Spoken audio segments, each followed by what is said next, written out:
I ran the road for over 40 years, most of it long haul.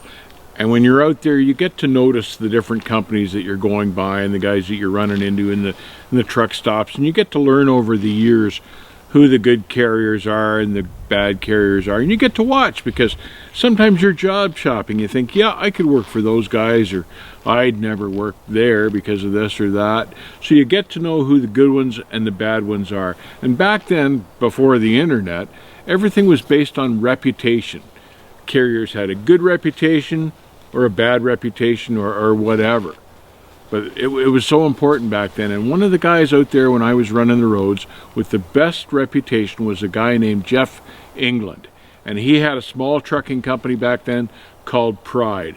And I noticed Pride because the equipment was beautiful. He kept it top notch. He drove himself. He had a beautiful old truck that he drove.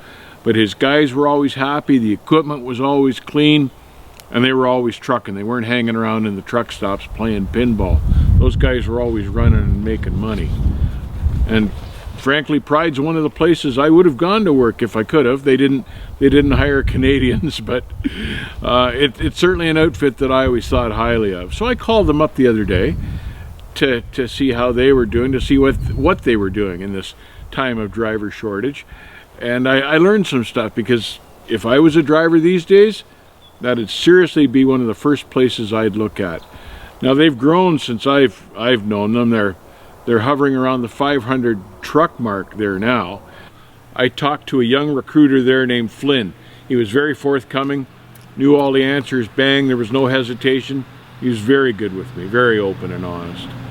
I said, I asked him things that were important to me if I had been a driver there. And I said, where do you run? Because that's always important to me. And of course, they do all out west, but when they get into the East Coast, they go to Pennsylvania, Maryland, and New Jersey, and that's it for out there. They don't do New York City, they don't do Connecticut, they don't do the Carolinas or Florida, none of that stuff. So that's kind of nice, because I always hated the Eastern Seaboard. They pay up to 55 cents a mile. The drivers don't need cell phones. All their communication is set up through DriveTech, making appointments with customers or something like that. Now, being a reefer outfit, right away I think of lumpers when I think of reefer outfits, because I did a lot of reefer work. Their drivers don't get into any of that. They don't touch anything. If they're peddling freight, if they're doing LTL, if they're peddling produce, they get $30 a drop. And if they're peddling dry freight, they get $15. Now, I don't know why that is. Maybe because there's more waiting time at the produce houses. That would certainly make sense. They pay zip code to zip code, which I think is a fair enough system. Sometimes you win a little on it, sometimes you lose, but overall it's a fair system. They pay layover and breakdown pay. It's $50 a day after the first day, which is more than most carriers pay. Most carriers pay squat. If you're at a shipper and they're holding you up, you get detention pay, which is $15 an hour after the first 2 hours, which again is more than most carriers pay. And you're paid every week, and I like that too. They've got top-notch equipment, always very important to me. So there won't be a whole lot of breakdown pay, and there won't be a whole lot of sitting on the side of the road, because that just doesn't happen with their equipment. They have a benefit package for their drivers. There's something else I was interested in. I asked Flynn how much of the fleet were automatic trucks, and he said about 70% of them now were still automatic, but some of the guys, the older guys, still preferred the sticks. So 30% of the trucks were still sticks. And I thought, now there's a trucking company. I asked Flynn what he thought was the best thing about the company, what he liked about the company. And his answer was a good one. He said he liked the culture. That was the word that he used, and I understood exactly what he's saying there.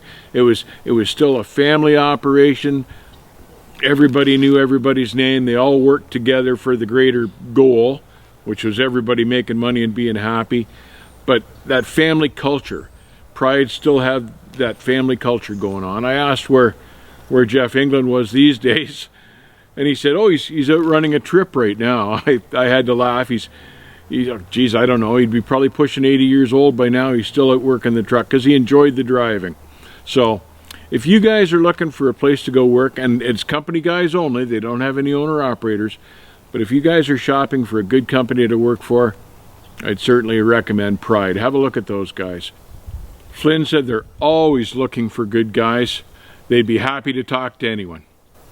Pride's based out of Salt Lake City, but they hire out of almost all of the United States area. And something else I want you guys to know too. This is not paid advertising by Pride. We're not getting a dime for this. This is just us pointing you guys in the directions of carriers we like the look of.